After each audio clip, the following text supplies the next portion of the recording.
Good afternoon, student. Today we are going to discuss about chapter 3, scoping. So what is a scope? The scope refers to the visibility of variables, parameters and function in one part of the program to another part of the same program. Again read, the scope refers to the visibility of variable and parameters and functions in one part of the program to another part of the same program. So for example, a scope equal to 5 is the scope mean we are here using in the program colon equal. This is the scope, okay, what defined for the scope function we are using in the program. So in the other word, which part of your program can see or use it. Normally every variable defined in the program has, this is called the global scope.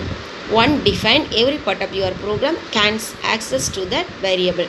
So once you are defined the program in your variable, mean it will be access to the every part of your program. But it is a good practice to limit the variable scope to the single definition. So change inside the function cannot affect the variable on the outside of the function in unexpected ways. The variable scope. To understand the scope of the variable in the programming language, it is important to learn about what variables really are. So essentially they are address. Address means reference or pointer in the variable to an object in the memory. When you are assign the variable, we are using the function means scope equal to an instance. So this is the object. You are binding means the mapping. So binding means you know that the variable to that instant. Multiple variables can be mapped to the same instant. So what is the binding means? The process of binding is a variable name with an object is called mapping. Again I repeat, the process of binding a variable name with an object is called mapping. So you are using the equal to sign is used in the programming language to map the variable and object. So for example, a scope equal b 3. So here is a variable we are using the 3. Programming language keep track all this mapping with the namespaces. Namespaces are container of mapping of name of the variable to the objects. Name of the variable, what is the a is the name of the variable. You are using the values are 3. So you can think of them dictionaries containing list of the words and it is the meaning. The words are mapped with the meaning in dictionary, while the names are mapped with the objects. So name mapped with the object of values. So in the program language, this allows to access the object by the names you choose in assigned to them. For example, a is the first map the integer of 5. So listen ma, a is the first map the integer of 5. In this case, a is the variable name while the integer value is 5 is the object. So then afterwards the value will be changed. P is the set of a.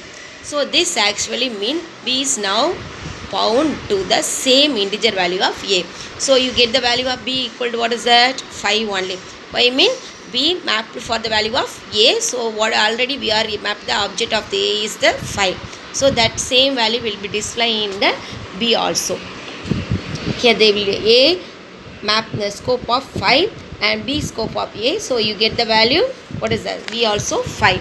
So both the mapping value is the object is the 5. Now consider the following extension is above statement. A scope equal to 5, b scope equal to a and a scope equal to 3.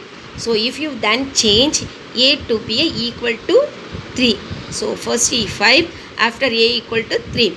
The binding program might expect b also be equal to a. So they get that 5 and again they get the value of 3. So both, but they are not in the case b is the still is the mapped is the pointing to the integer value of. Still first is the pointing the integer value of. They get the value what is the 5. After only they will define the value for the 3. So still you want to change it. So only thing the change is there. What is the value will be changed here? A only. So but the b is the binding the same value for 5 only, which is now mapped in the integer value of 3. So here they will explain a equal to 3 and b equal to 5. They want to change it. Why mean? First we are implemented the value of a equal to 5. So b scope equal to a. So we get the value of 5. Again they have giving the integer value only a equal to 3. So the first what is the value we are implemented in the b equal to same value display in the program. So the scope of the variable is that part of the code where it is visible. Which value is the first visible, that value will be or display in the program. Actually, to refer, if you need to use any prefix, then let's take the example. So first here is another display and a scope equal to 7. When you try to display the value of a outside the procedure of the program flags, in another name a is not defined in the program. This is the because of item of the variable is only still end of the procedure. So the duration for which the variable is alive is called is lifetime. Which variable is alive, that variable is called, name is called lifetime. Thank you, student.